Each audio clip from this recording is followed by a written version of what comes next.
Alec, Hey, Carlos, man. Good to see you. what's up, brother? How you doing, man? Doing good, man. Long time no talk, eh? Yeah, almost over over a good decade ago. Yep. Mm. Fine. Let me set this up properly.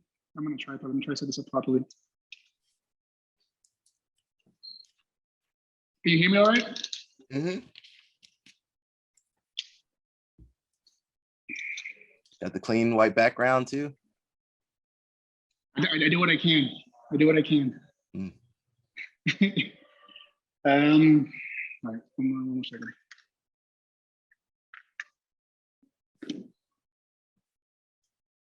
We're currently in my new. We're here in Bogota. We're relaunching everything for the most part, like the new gyms and everything, Oh wow. because of the pandemic. So this is the new academy. We're here at the new academy. Let me show you. You can give us a look around too if you want. Oh, sweet. Yeah. Yeah, it looks So clean. yeah, we just built this room. This is Mm. like the first room for Jiu Jitsu. The reception over here. We have the fitness area up here. There's the cafeteria in the back. And upstairs, Oh they're man, working on it. Jesus, Yeah, so let's go upstairs. Upstairs, they're working on it. that was We're beautiful, the man. second Jiu Jitsu room. Thank you, brother.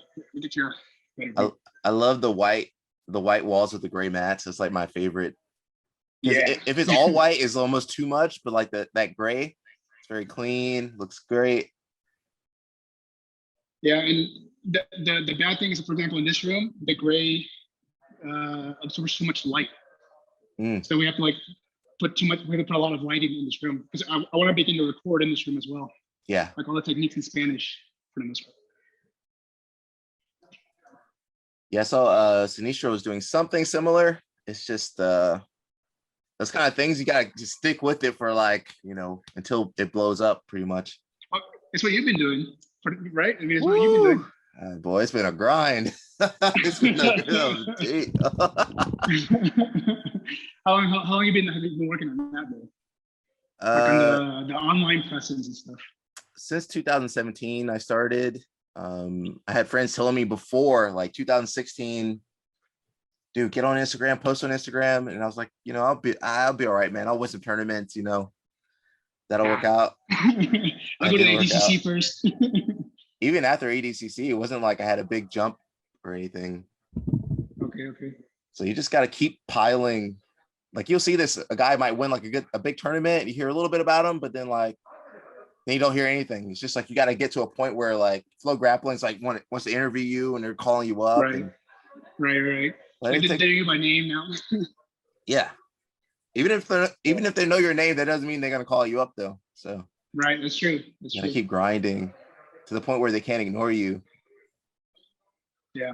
So yeah, it's Uh, kind of like the idea. It's kind of like the plan with this room. This room is literally designed or built to be a studio, so I can mhm. record and have like some sort of online presence. I'm jealous. Yeah.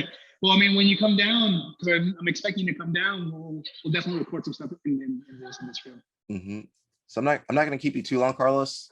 All But right. I had a few good questions for you. All right. So the last time I saw you, I think you were a white belt, right? In downtown Atlanta.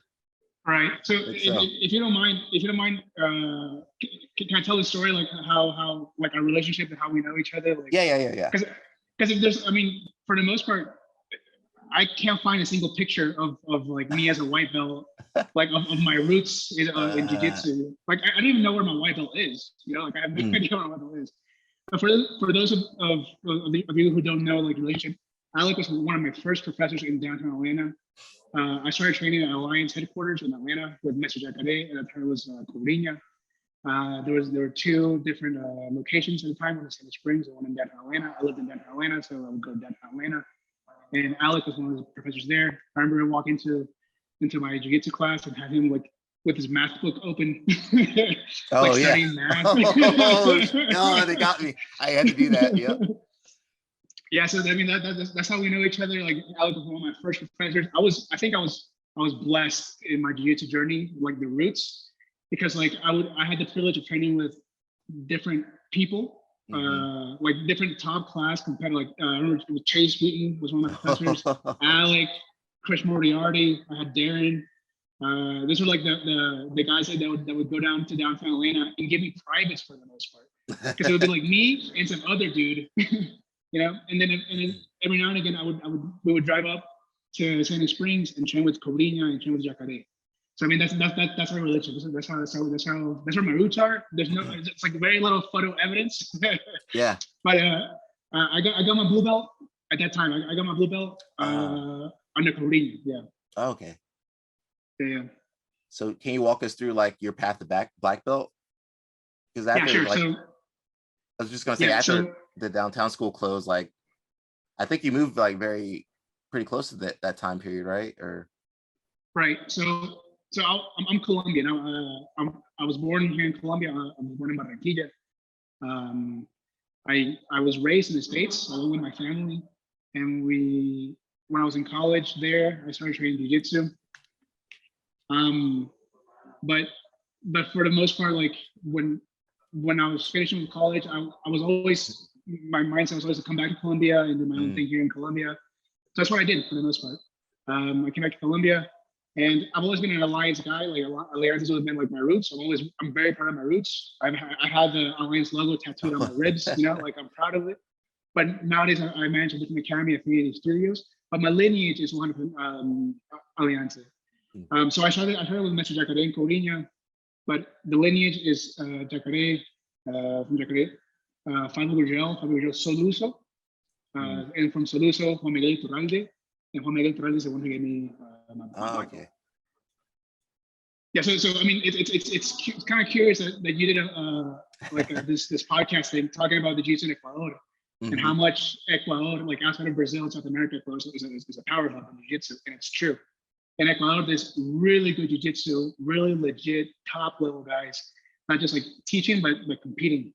And I'm fortunate enough to say that my mestre is Juan Miguel Iturralde, one of the 3 Iturralde brothers. So it's Juami, it's Leo, and it's Sinistro. And everybody knows Sinistro. Yeah, it was pretty cool to just find that, because my buddy June's the one I did the talk with. Yeah. For just coming out of Ecuador. I mean, I was like, man, who's in Ecuador? Then like, of course I knew like Sinistro and then like Soluso. So like as far as Colombia, like who were the like big black belts there? Right. So right now, like in Colombia, we're still like, I'm not gonna say like we're still in the baby step kind of formation, but with past the baby steps, we're getting to like having black belts, like legit black belts teaching and operating their gyms. But we still haven't gotten to the point of like Ecuador, when Ecuador right now has like top level competitors that are traveling the world or live in the States and are making a living from Jiu-Jitsu. For example, Roberto Jimenez is one of the top guys. Sinistro and Johnny Tama. You have guys like that who are from Ecuador, top level guys. In Colombia, we're still getting there, right? So right now, I would say like in Colombia, we have in Medellin, we have lots of really good schools. There's a very good there's a Corina Academy in Medellin.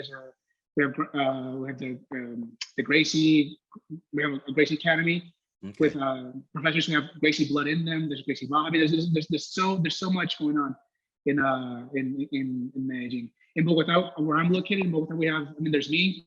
I'm traveling, I'm competing whenever I can. I go and I do it.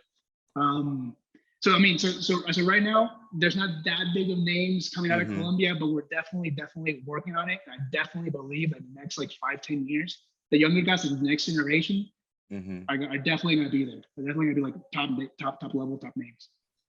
This reminds me very similarly to like Europe. It's kind of the same. Like they had a few guys like Alan Finfu, Bruno Mateus. Really good Brazilian guys that moved to Sweden, and then like it took a while, but then they started coming up with their own grapplers. Took almost 5-10 years, and then now they have like guys like Tariq from the Trico Plata, Max Bald, got the Norwegians over there killing it. Yeah, so like at their 5-10 years, and then you start developing those students, and I'm not saying just ship them off to a different country, but you can have them cross train at like some of the top gyms and then bring them back. Yeah, I do that. You know, Yeah. I go like whenever I can do a camp, and I mean, if I'm given the if I have the privilege of going to like fight sports, for example, you know, I've done 2 training camps for fight sports in Miami. Or if I can go training in Korea, LA, I'll definitely go do that. So definitely, like my mentality as a professor in my academy is doors open. If you have something to hide, like if you're not proud of what you do, like if you're like in the shadows, like if you close your doors, it's because you don't want your students to like to see the truth about how much you don't know jiu-jitsu. But if you have confidence in what you do, you open the doors and you say go to a different academy and bring me back what you learned, and then we'll work together and I'll learn from you. You know what I'm saying? Like so yeah. So if I do it, I can't. Yeah, he can't. Of course, I want everybody else to do it. You know. Just be careful. Don't let the big school steal your students, because that's the thing where they're like, oh man, Right. this prodigy came out of nowhere, Colombia. He's never been taught before, and like like scoop those kids up. Yeah, well, I'll make sure they get the tattoo of my academy name or something. There's a rapper that did that pretty recently. He had his like entourage, so he's like, all right, got to get your tattoo of me on like on you if you want to stay. Jesus, that's a big commitment to one dude. Who are the up and coming people in Colombia we should be looking out for? Okay, so in Medellin I have 2 buddies in Medellin. Gio Mosa, Jihad. There's Kevin Cuervo, myself. The 3 of us just came back from Abu Dhabi when we competed. I would say in Cali, Colombia, there's a lot of really good grapplers. They're lower belts, they're color belts, maybe like blue, purple belts. There's a couple of brown belts who are phenoms. Yeah. Here in Bogota, we're doing the same thing. We're doing the same process. But I would say like the black belt competitors as of right now, Kevin, Gijo, myself, we have Daniel Echeverri, he's another paisa who's right now in the States, I believe. We have Otto who's going to Miami Open. I mean, we have lots of like different black belts who are looking to get there. Like we're all looking to get there. We're all just trying to. And the thing about jiu-jitsu is that it's not really about like doing it once and then just stopping and okay, that's it. Like what you were saying about doing this, you know, like it's a grind and you have to do it until eventually you touch podium. You know, maybe you're in 3rd place, but then you're like, oh, I can, you know, and then you keep doing it and doing it and doing it and doing it until eventually you get there. That black belt grind, boy. I'm still on the black belt grind. I'm still bro, me too. Dude, I feel unstoppable as a brown belt. As a color belt, I was like, I am the best in South America. I got my black belt, I got destroyed immediately. You know, it's a big range of black belts. It turns out. I mean, there's like you got the phenom, you know, been training since birth, black belt, and then you got the guy that's already won worlds. He was a black belt when you first started. Like you got to fight that guy too. So it's just you're sandwiched in, you know. Right, especially like I fight masters. Like in the masters category, you see like a black belt walk in with like 50 stripes on his belt. It's like Jesus Christ, I wonder the. You were watching that guy compete when you first started. It's like. Yeah, dude. My next question. This is a good one. I was kind of thinking about this one. What's the best way to travel in Colombia, like on a training, you know, like training kind of vacation trip? Like, what would be the best trip for someone to take? So as a foreigner coming to Colombia to train? Yes. Okay. So what I strongly recommend when someone comes to Colombia to train is that Medellin is one of my favorite cities in the world. I love Medellin. I live in Bogota. But Medellin, like there's really good jiu-jitsu. It's a beautiful city, beautiful people. The weather's perfect. They call Medellin la ciudad de eterna primavera. So the eternal spring, the city of eternal spring, because the weather's perfect. So I would definitely say, like, if you want to come to Colombia and train, stop. I mean, for the most part, everything goes into Bogota, right? Go to Bogota, stop by my academy. I'll be more happy to have you here at the academy here in Bogota. You get some high altitude training. Because here in Bogota, we're, I believe, 2,000 meters up. You know, so it's a lot of very intense training. Gas out. Yeah, but it's great.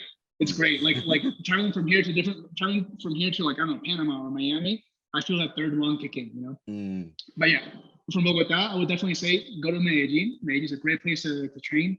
Cali right now is pretty awesome to come to training as well. I would say Barranquilla. It's not, I was born in Barranquilla, so I'm always gonna rep Barranquilla. But Barranquilla, there's a lot of really good no-gi stuff in Barranquilla. There was a 10th planet there, like the only 10th planet in South America. Oh wow! This is Barranquilla, Colombia. So yeah. So I mean, if you're thinking about coming to Colombia to train, it can be done, and it's awesome. It's fun. It's a great country. I love Colombia. I mean, I was raised in the States, and I could have probably lived in the States if I wanted to, but I'm a proud Colombian, and I wanted to come back to Colombia, and I want to do my things in Colombia. So yeah, so if someone wants to come down, Bogota, Medellin, Cali, Barranquilla, there's so much jiu-jitsu going on. And it's a great time too, because there's so many academies that are coming up now with their black belts, and the academies are now looking good. You know, like it's not like, I mean, your academy looks great. Like it looks better than some of the gyms I've been around to in the world. Like, thank you. I mean, it's 5 years ago, it was almost like a garage. I mean, I'm talking about like in general, you know, like jiu-jitsu in general in Colombia. It was almost like people were training out of the garages with mats that were like that we made ourselves. You know, like this is the first time I'm training on mats. Like these are Fuji mats. You know, like the first time I'm training on my mats that I didn't make. You know, so things right now are great. Like if you want to come down and train, get some hockey training here in Bogota, then go to Medellin, the good life, go to Barranquilla, go to the beach, you know, go to Cali, get some salsa, you know, and on top of that, train. That's the best, man. Like being able to travel and train, like, you know, you're always going to be able to make friends, you know? Yeah. No, I mean, it's one thing to tell a lot of my students, like if you travel with your gi. You know, like if you go to Europe, make sure you have it, leave space in that bag of yours for a gi, you know? Because if you really want like the way I see it, like the community is awesome. You know, the community is awesome. You can go to a gym, I mean, you almost immediately have friends. You know, so like if you go to like, I don't know, Norway, we're talking about Norway, if you go to Norway, you can because jiu-jitsu kind of connects you, you know, so you immediately have that connection. So you immediately have something to talk about, right? And from there you can be guided into where you want to go, what you want to do, where not to go, what not to do. You know what I'm saying? So same thing applies to jiu-jitsu here in Colombia. Like if you want to be guided by people who more or less know what you're about, we can guide you. It's almost not fair for like the average person, because like how are they going to meet someone new? Like, okay, they go to a bar or something. Right. You might not meet anybody, but like if you go to a jiu-jitsu school in a different country, like they're gonna be like, hey, my friend, where are you from? Like they're gonna be so friendly and nice and want to help you and gonna show you around. And they'd be like, so you want to go to a bar? Let's go. I'll take you to the bar. Let's go. Like that's something I love about jiu-jitsu in general, like, and just traveling as a jiu-jitsu practitioner. Yeah, I've always felt like that I don't know, like that ambiance is very welcoming. You know what I'm saying? Like even as a black belt, like sometimes like walking into a gym as a black belt who is not very famous, be like, people like, I kind of want to like get hungry, I want to tap.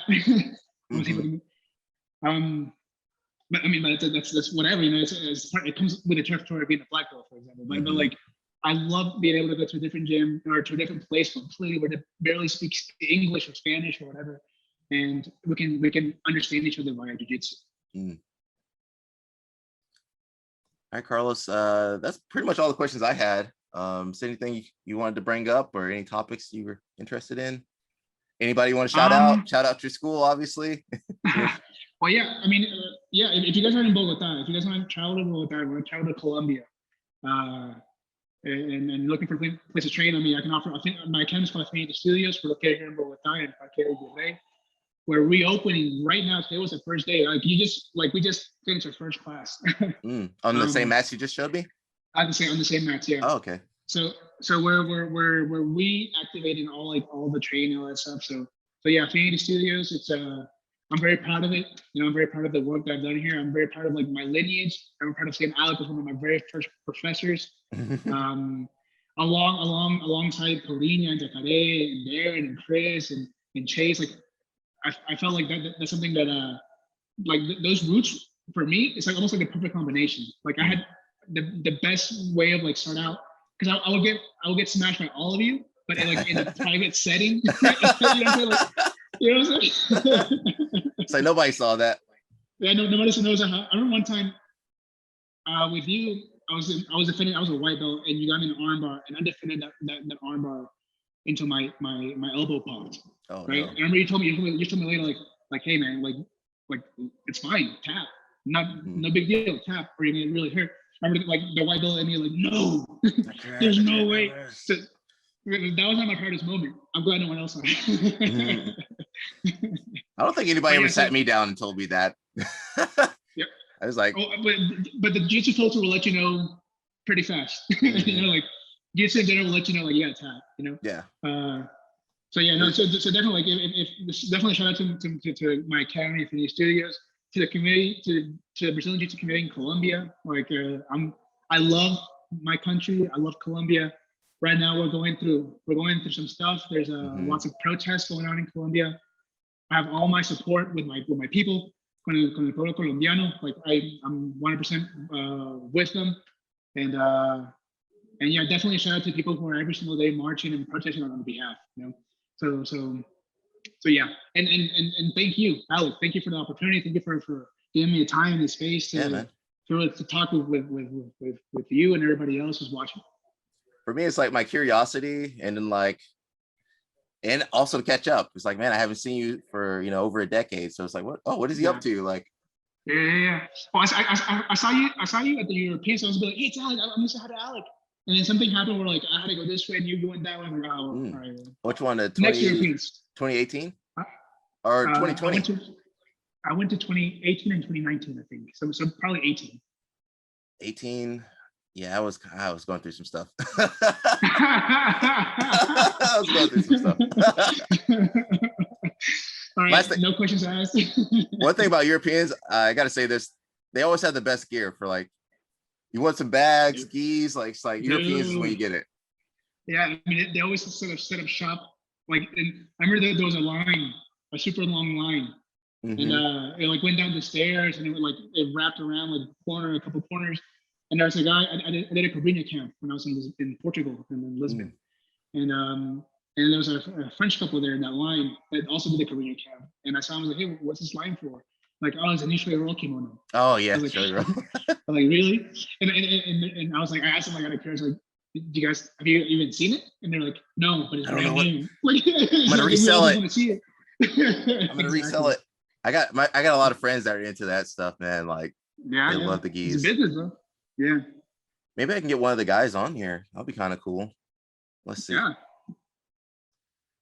All right, Carlos, I think that's good, man. I'm not gonna keep you too much longer. Hi, brother.